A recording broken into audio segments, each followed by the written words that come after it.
Amigos de Bolsier, estamos hoy muy contentos porque nos acompaña la doctora Cristina Lanuza López, quien es ginecóloga, especialista en biología de la reproducción e infertilidad. Quisiera que ella nos acompañara en esto para decirnos cuál es su currículum y verán qué buen episodio vamos a tener el día de hoy hablando de trastornos de la alimentación y embarazo. Muchísimas gracias, Anaoli, gracias por la invitación. La verdad es que es para mí un gusto. Bueno, pues como ya me hiciste favor de presentarme, yo soy ginecóloga, hice ginecología en Ciudad de México, en el Hospital Luis Castelazo Ayala, y posteriormente hice biología de la reproducción aquí en Instituto Vida León, avalado por la UNAM. Y bueno, pues tengo ya alrededor de 6 años trabajando en Instituto Vida, ya como médico adscrito. Pues bueno, es un gusto y ojalá que podamos sacar muchísimo provecho el día de hoy. Pues bueno, Claro que sí y bienvenida. gracias. Bueno, queremos empezar preguntándole, ¿cuáles son los riesgos que tiene un hombre o una mujer o una pareja en donde hay un trastorno o existen trastornos de la conducta alimentaria para poder lograr un embarazo? Bueno, pues ciertamente van a ser mujeres, hombres que van a tener más problemas para poder embarazarse. Es decir, bueno, usted mejor que yo sabrá, pues que hay ciertas escalas o grados y que, bueno, dependiendo de eso también va a ser el daño o los riesgos en sí, como cuáles pudieran ser. Bueno, desde el hecho de que no presentan periodos ovulatorios o hay problemas en la calidad espermática, o bien incluso mujeres que dejan de menstruar debido a, pues, a los trastornos de la conducta alimentaria.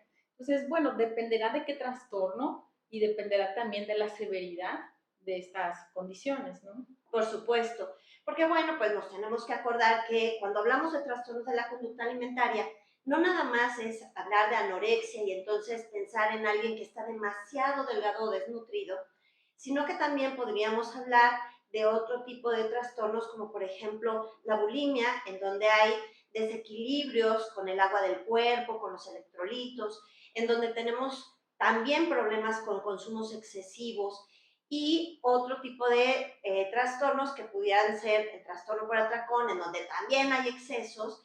Y pensando en lo que nos dice la doctora Cris, justamente hay personas que no ovulan tanto en un punto en donde hay mucha delgadez como en un punto en donde hay un sobrepeso excesivo, ¿cierto? Así es.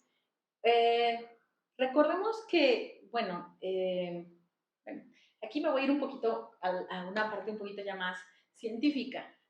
Las hormonas, en este caso estamos hablando de las hormonas femeninas, sobre todo, o las hormonas esteroideas, pues tienen su base en el colesterol, ¿no?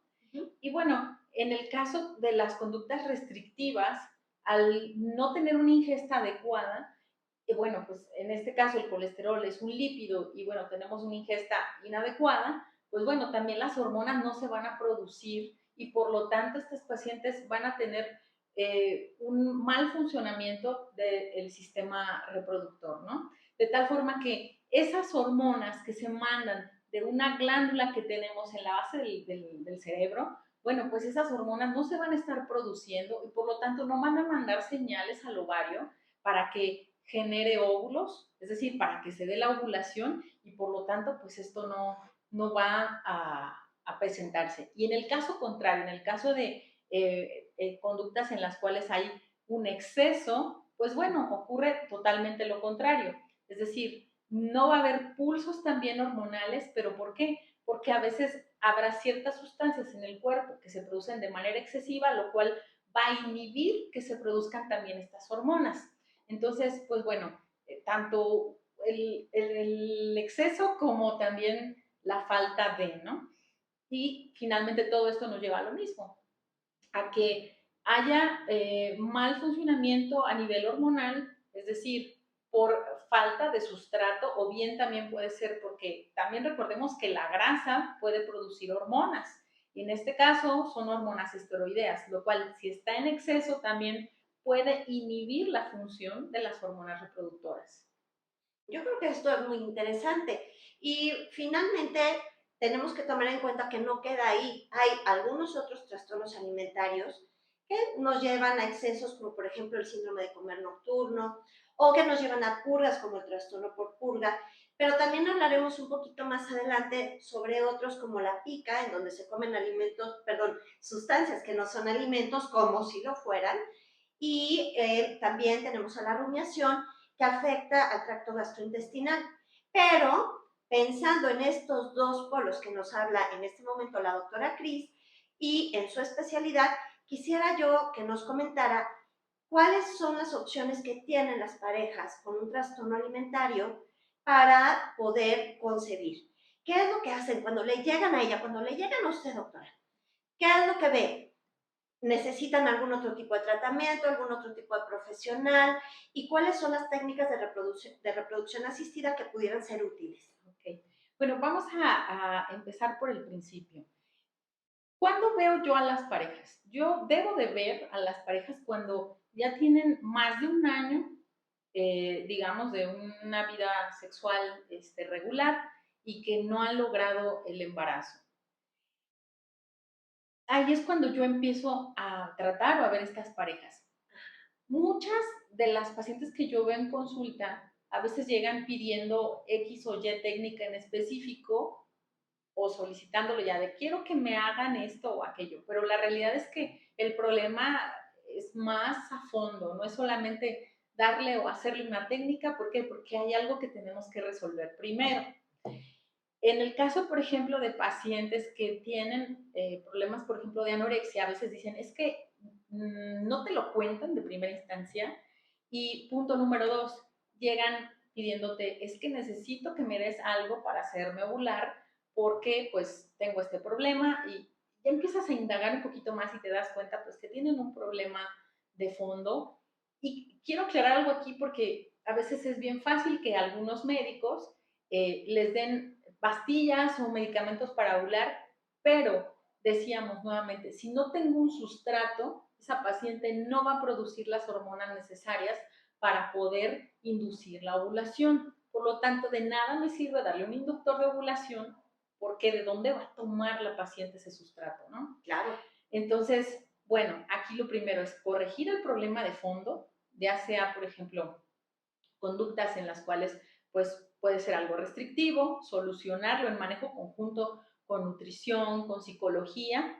Y una vez que solucionemos este problema, las pacientes incluso pues ovulan de manera espontánea, incluso no es ni siquiera necesario hacer una técnica de reproducción asistida. Lo mismo en el caso de pacientes que tienen problemas de sobrepeso, obesidad, donde a veces solamente bajando un 5, un 10% de su peso se restaura el equilibrio hormonal y la función del ovario y pueden concebir de manera espontánea sin necesidad de una técnica de reproducción.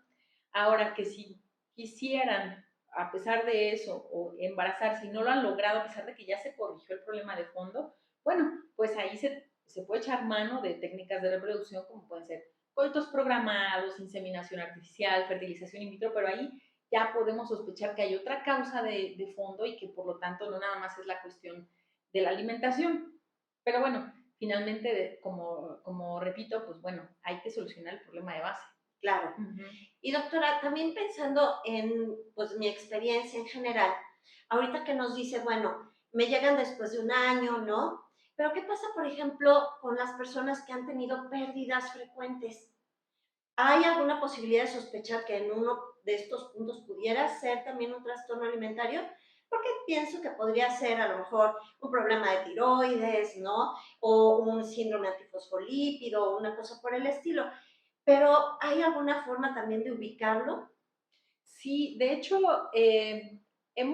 o bueno, dentro del protocolo de estudio de las pérdidas recurrentes del embarazo, bueno, hay que descartar alteraciones anatómicas, alteraciones endocrinas, como pudiera ser problemas tiroideos, pero también mucho en parte puede estar relacionado, por ejemplo, con resistencia a la insulina, que aunque, bueno, no es el tema ahorita propiamente, pero sí tiene relación. Ahora, también si tuviera conductas restrictivas o un problema muy severo, por ejemplo, de anorexia, ahí sí pudiéramos estar relacionando las pérdidas a una condición de este tipo, ¿no?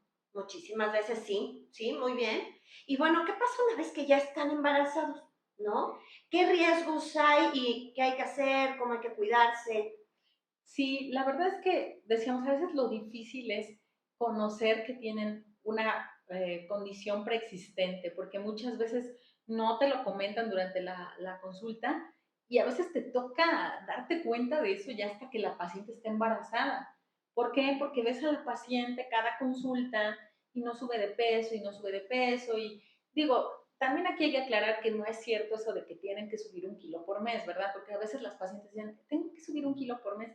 No, no tienes que subir 1 kilo por mes, pero en realidad son pacientes que ya llevan varios meses de evolución de su embarazo y no suben y no suben y tienen un miedo, se les ve cuando la subes a la báscula para ver cuánto ha ganado de peso, porque bueno, esto es de cajón, tienes que pesar a tu paciente, a tu embarazada, y no suben y ella se le ve la cara, o sea, de que, híjole, subí.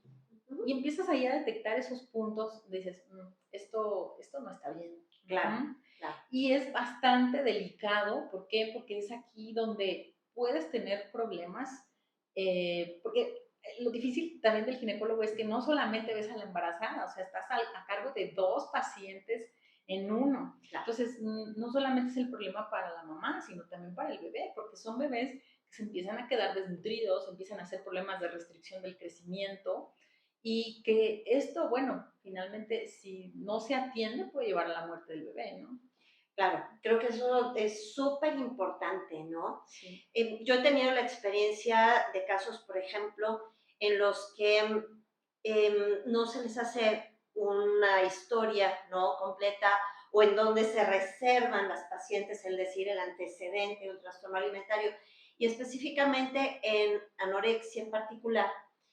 Lo que he visto al tiempo es, por ejemplo, pisos pélvicos débiles, ¿no? O cuellos cortos y entonces no se hace un cerclaje, que si ahorita nos dice qué sí, es eso y nos claro. lo explica a tiempo y entonces hay un parto prematuro y son bebés a veces de 500 gramitos, ¿no? Difícil Sí, de que puedan seguir adelante. sí, sí, o sea, son múltiples problemas, entre ellos, pues el más frecuente sí es la restricción, pero también pueden ser bebés que son bebés pretérmino. Y el problema de los pretérminos, bueno, también va a depender de las semanas a los que nacen, pero obviamente entre más prematuro, pues las complicaciones serán mucho mayores, ¿no? Desde que, bueno, pueda o no sobrevivir al medio externo, como también pueden quedar muchas secuelas en el bebé, desde visuales, gastrointestinales, respiratorias, visuales, o sea, son muchas las cuestiones que están aquí implicadas. Ahora, también pueden llegar, decíamos, dependiendo de la severidad, a tener problemas de piso pélvico. ¿Por qué? Porque recordemos que no producen sus hormonas de manera adecuada.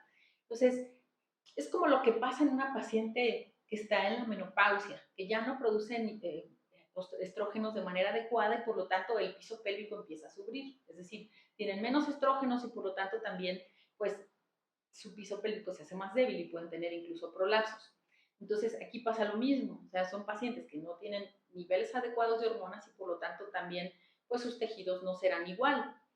Que claro, aquí depende mucho, por ejemplo, en el caso de la insuficiencia o la incompetencia cervical, no nada más es una cuestión hormonal, digo, ya también es una cuestión o una predisposición o algo ya congénito, pero si también viene de la mano una cuestión de desnutrición, una cuestión hormonal, pues bueno, podemos tener un cuello que se abre antes de tiempo. Y aquí, bueno, lo indicado dependiendo también de la longitud del cuello o si tiene o no dilatación, si están protruidas o no las membranas, podrá en algunos casos solucionarse con un cerclaje cervical.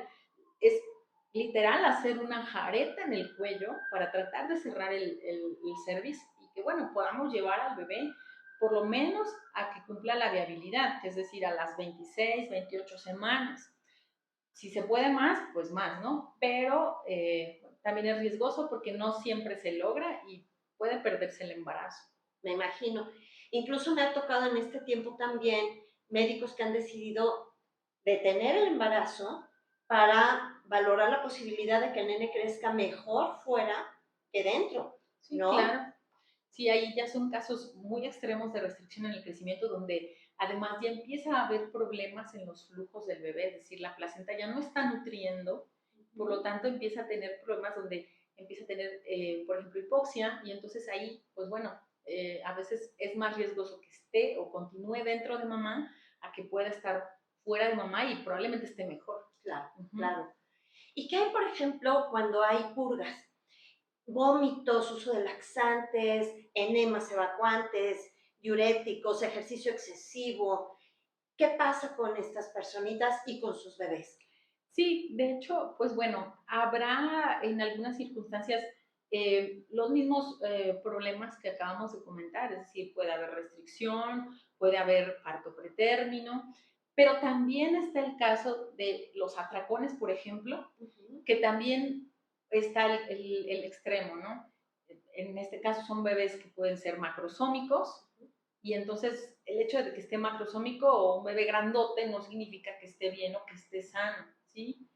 ¿Por qué? Porque estás forzando también el páncreas de ese bebé a trabajar, y son bebés que más adelante van a tener también problemas de adultos, ¿sí? No van a poder regular sus niveles de insulina, de glucosa de manera adecuada.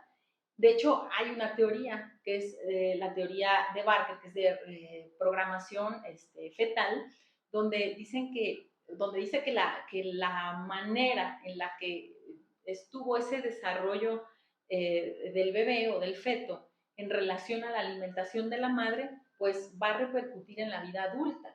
Entonces, si la madre tuvo una conducta, por ejemplo, restrictiva, eh, a pesar de que fueron bebés chiquitos o nacieron con restricción, no significa que van a ser adultos delgados, todo lo contrario, van a ser adultos que van a tender a tener problemas de sobrepeso, obesidad, problemas cardiovasculares. Digo, usted lo sabe mejor que yo en este sentido, que son personas que a veces creen así como que la mamá se cuidó muchísimo o no comía o tenía miedo a subir de peso y el bebé se fue quedando pequeño y pensamos que va a ser un adulto saludable, y es todo lo contrario. O sea, tiene que haber un equilibrio, porque esto a la larga te va a pasar la factura, ¿no? Claro. En el caso también de los atracones, pues no necesariamente vamos a tener bebés pequeños, puede ser el otro extremo, que pueden ser bebés grandotes también, que de igual modo van a tener problemas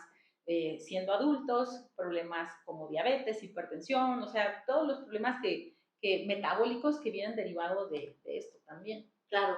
Y ahí, por ejemplo, me regreso a la teoría de Barker, creo que también los profesionales de la salud que no conocemos esto y esta programación fetal, bueno, yo sí la conozco, entonces no puedo decir que no conocemos, bueno, que no se conoce, también aportan de pronto a errores, ¿no? O la familia misma, con este sentido de nació chiquito, vamos a sobrealimentar para que empiece a verse grande y empiece a verse fuerte, robusto, y entonces de llevarlo de un canal de crecimiento determinado, lo trepan, y los cambios enzimáticos que tuvo dentro de mamá hacen que esto nos lleve a tener precisamente esos problemas metabólicos que dice la doctora, ¿no? Entonces, pues hay que estar muy bien informados, hay que trabajar muy de cerca con el pediatra, con el neonatólogo, precisamente para poder ir llevando al bebé que nació pequeñito en los canales más adecuados y no sobrealimentar. Y en la otra parte, doctora, en donde nacen los bebés macrosómicos, me hace pensar también en el riesgo de diabetes gestacional, ¿no? Y los riesgos que puede haber para la mamá y para el nene. Sí.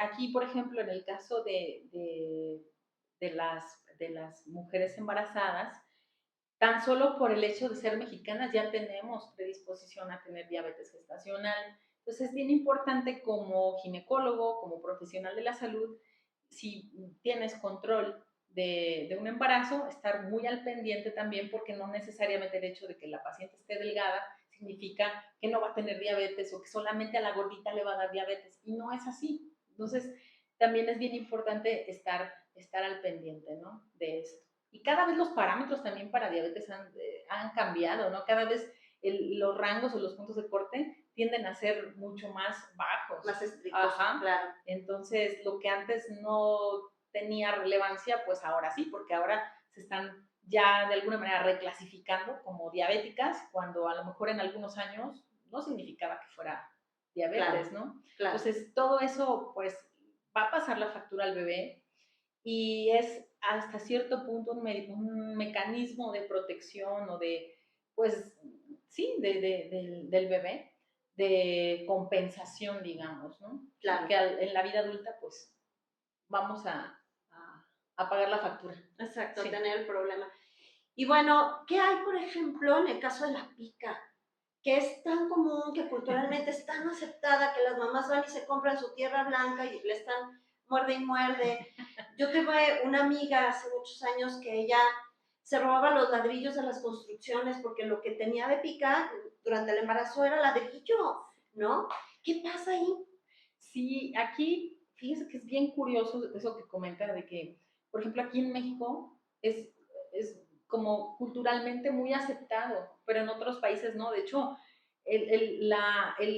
digamos, la prevalencia de la pica a nivel mundial no está clara. ¿Por qué? Porque, por ejemplo, en países en África, donde es tan normal o tan bien visto que en realidad no le dan importancia.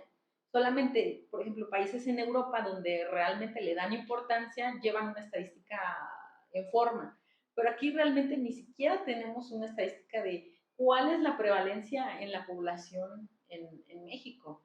Pero, pero claro, debe tener sus riesgos y aquí el asunto va a depender de cuál es la sustancia a la cual están afectas estas pacientes, porque a lo mejor si de repente dicen, no, pues me da ganas de, no sé, de comer cosas picantes, por ejemplo. A veces puede ser por deficiencia pues, de algunas sustancias, algunos minerales, pero también probablemente no vaya a generar más allá de tener problemas gastrointestinales, un poco de gastritis, colitis y demás. Pero también si, por ejemplo, es en algunas mujeres que les da por comer tierra, bueno, pues ahí sí tenemos un problema más fuerte porque entonces tendremos algunas parasitosis, ¿no? Claro. Entonces, también debemos de investigar que en estos casos no haya problemas o deficiencias como anemia y que sea el hecho de la deficiencia de hierro que estén buscando ciertas sustancias o minerales en ciertos elementos, ¿no? Claro. Entonces hay que estudiar, ver qué está pasando, corregirlo y muchas veces dando el aporte necesario de estos minerales, bueno, esto se corrige, pero muchas veces no, muchas veces puede deberse a una cuestión psicológica. Claro. Entonces, que finalmente pues es nuestro tema, ¿no? Porque ahorita le vamos a preguntar a la doctora también que nos hable un poco sobre la pregorexia, que es justamente la anorexia que aparece en el embarazo, no la que ya viene desde previo, pero la pica con respecto a los trastornos de la conducta alimentaria implican una enfermedad mental y generalmente ya es previa al embarazo y las sustancias son las que sean desde el cabello, pintura de la pared, yeso, llantas, el pozo del café, cenizas del cigarro, naftalina, sustancias tóxicas, ¿no? Y se corre el riesgo también de obstrucción. ¿Y qué pasa ahí? Si da un hilo intestinal, se obstruye, hay que entrar, ¿no? Sí, bueno, aquí va a depender también del trimestre en el que se presente, ¿no? Si es un embarazo pues ya más avanzado, segundo o tercer trimestre, aquí eso es mucho más complicado intervenir a una paciente en segundo o tercer trimestre. Entonces lo que se intenta primero pues es dar un manejo conservador y si no, bueno, pues entonces sí, ya recurrir a un manejo quirúrgico. Complica todo. La verdad, complica todo. Igual, en el caso, por ejemplo, de las parasitosis, porque no puedes utilizar muchos medicamentos durante el embarazo, entonces se nos complica muchísimo la existencia de los ginecólogos. Por O sea, supuesto. yo tengo pacientes que de repente dicen, es que quiero chupar gises, doctora. Ajá. O sea, igual, o sea, hay cosas que dices, bueno, no van a ser, o a lo mejor son menos raras o tal vez hasta ciertamente inofensivas, pero habrá cosas que no. Claro. Entonces, bueno, nada más tener cuidado con eso. Algunas no comen algunas sustancias, pero les da por oler también, por ejemplo, los productos de limpieza, que muchas veces eso también se asocia a deficiencias de hierro.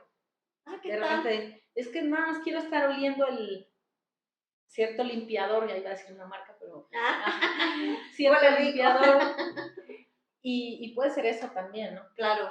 Aunque yo pienso en mi embarazo, la verdad es que cuando yo pensaba en productos de limpieza, más bien me daba náusea y vomitaba, pero, pero bueno, también depende del trimestre. Y bueno, a lo mejor una buena recomendación es que si alguien quiere o está comiendo cosas así, también una valoración psicológica, Sí, ¿no? Podría sí es ser. importante, porque si Sí. no encuentras nada, o sea, si no Ujú. tiene ninguna deficiencia, entonces hay que pensar en una evaluación psiquiátrica, con apoyo de psiquiatra o psicólogo, dependiendo del caso, porque puede ser algo de fondo. Claro. Ujú. Y hablábamos de la pregorexia hace un momento. Mujeres que realmente no se habían preocupado por su peso y demás, pero que llega el embarazo y de pronto es así como, Sí. ¿qué voy a hacer? Voy a subir de peso, es una angustia. ¿Qué nos puede contar de esto, doctora? Sí, la verdad, como comentaba, es que a veces llegan y están asustadísimas por pesarse, ya subieron medio kilo y están súper angustiadas, y tú muchas veces ves que no va subiendo y de repente dices, bueno, o sea, calma, vamos a ver qué está pasando, pero ya cuando ves que el bebé deja de subir de peso, dices, no, esto ya, o sea, ahí tiene que tener una intervención, es decir, ya tiene que entrar nutrición, ya tiene que entrar psicología o psiquiatría, dependiendo del caso, este, pero definitivamente es bastante común, ¿eh? Claro, sí, es una situación y lo que tenemos que hacer es valorar a nivel psicológico si esto se trata simplemente de una cuestión social, de la cultura de la dieta, de la presión por esa cultura de la dieta, o si efectivamente en un punto las hormonas, ¿no? Porque vemos quiénes somos mucho más susceptibles a las hormonas, hay depresión mucho más fácil, y esto en combinación con algún detonante y el embarazo, pues nos lleva a una enfermedad mental, que esa es la parte grave. ¿Y qué recomendaciones puede tener para las pacientes, doctora, o para los pacientes? Claro. Bueno, antes de avanzar con esto, perdón, nada más Adelante. que es muy importante lo que comenta, a veces es la presión social, pero a veces también tiene que ver mucho el esposo, ¿eh? O sea, de repente sienten así como, voy a subir, ya no le voy a gustar a mi esposo, me siento gorda, me siento fea, tal vez piensan que va a buscar otra pareja y demás, y a veces dejan de comer, pero también a veces empiezan a hacer ejercicio en exceso. Y el problema está en que empiezan a hacer demasiado ejercicio y empiezan con contracciones. Y esto pues también a veces tenemos partos pretérmino. A veces dicen, no, es que no pasa nada y se van a hacer pesas y a hacer 1000 cosas, 2 horas de gimnasio, cuando en realidad lo que se puede hacer son 30 minutos al día, ¿no? Claro, y que las recomendaciones en embarazo para ejercicio es, si no lo has hecho antes, no lo empieces en embarazo. Empieza con cosas más sencillas que reten menos al sistema mamá-hijo, ¿no? Sí, y esto es un foco rojo también para nosotros, porque estas pacientes que tienen esta conducta son pacientes que usualmente en el puerperio van a tener depresión postparto. Me Entonces, imagino. es bastante hasta peligroso porque, pues bueno, pueden atentar muchas veces contra su vida o la de su bebé, no de manera voluntaria, sino por algún descuido también, ¿no? Claro. Entonces, esto sí implica que nosotros estemos súper alerta porque son las pacientes que después son más propensas a deprimirse. Y en cuanto, por ejemplo, lo que comenta usted de las recomendaciones, pues primero idealmente, todas las embarazadas deberían de tener manejo conjunto entre el ginecólogo y nutrición, idealmente. Pero bueno, vivimos en un medio en el que no siempre es posible o no hemos llegado a ese punto, pero sería lo ideal, ¿no? Y bueno, obviamente tratar de mantenerse en un peso saludable, es decir, si nunca hiciste dieta como tal y en el embarazo quieres hacer una dieta súper estricta, bueno, pues también va a ser muy complicado para ti hacer esto. Ajá. Entonces, a lo mejor tratar de comer sanamente, pero no dietas restrictivas. Claro. O sea, comer bien sin decir, ay, es que voy a subir de peso y ya no voy a dejar o a tener alimentos prohibidos, cuando en realidad, pues no. O sea, Claro. lo único que sí se recomienda, por ejemplo, es disminuir el consumo de café o en este caso, por ejemplo, de tés, Claro. refrescos de cola, y también, bueno, los refrescos, en este caso light, o que también pueden tener pues algunos efectos, ¿no? Claro. Pero en realidad, pues bueno, siempre mantenerse cercanas al ginecólogo o a nutrición. Si tú notas que empiezas a tener cierta angustia al momento de que te pesas, de que sientes que, bueno, tu cuerpo está cambiando y esto te genera mucha angustia, yo creo que es el momento de pedir ayuda y acercarte a un profesional para que pueda ayudarte a sobrellevar esto. Y lo mismo del lado contrario con las conductas excesivas, ¿no? Si de pronto alguien tiene conductas en las que no puede parar, en las que es demasiado el alimento, en las que en un corto tiempo está comiendo más que lo que otra persona pudiera consumir, y viene culpa y finalmente terminan con conductas compensatorias, o pudiera ser que no, porque pudiera ser una bulimia o un trastorno por atracón, pues son igualmente de riesgosas. Y el mismo consejo exactamente que nos da la doctora. Y doctora, para los profesionales de la salud, ¿no? Porque luego, como decía hace un ratito, pues es muy sencillo. No estás menstruando, tómate estos anticonceptivos y listo. Y la verdad es que no va por ahí, ni tampoco en caso de trastorno alimentario es lo adecuado, ¿no? Sí, no, no es lo adecuado, porque voy a poner un ejemplo. Hay un medicamento que es el citrato de clomifeno. El citrato de clomifeno es bastante usado para inducir la ovulación. Entonces, ese a veces ya hasta la señora de la tiendita se lo receta así de, mire, aquí mi vecina se lo dieron y tuvo unos gemelos y están bien bonitos, usted tómeselo también. Si usted no ovula, tómeselo y se va a embarazar. Y la realidad es que si conocemos el fundamento de cómo funciona el citrato de clomifeno, para poder inducir ovulación necesitamos tener niveles de estradiol normales, o por lo menos por arriba de 20 miligramos eh, este, picogramos, perdón. Y entonces aquí necesitamos tener niveles adecuados de estradiol para que el medicamento pueda hacer su función. Si la paciente no tiene los niveles hormonales adecuados, entonces no lo va a lograr, aunque le des lo que le des. De igual modo, no va a tener ningún sentido que tú le des cierto medicamento para que la paciente regle, cuando en realidad el problema está más a fondo. Claro. Y el problema de esto también es no solamente el hecho de que menstrue o no, sino que también el hecho de no menstruar es nada más como la punta del iceberg. ¿Por qué? Porque también son pacientes que empiezan a tener problemas en la densidad mineral ósea, es decir, empiezan a perder pues la densidad del hueso y por lo tanto pues tienen más riesgo, por ejemplo, de osteoporosis. Claro. Y de fracturas, ¿no? También. Sí. Entonces es nada más una pequeña parte de lo que vemos. Ok. Y a los ginecólogos en particular, ¿qué recomendaciones les daría para detección temprana?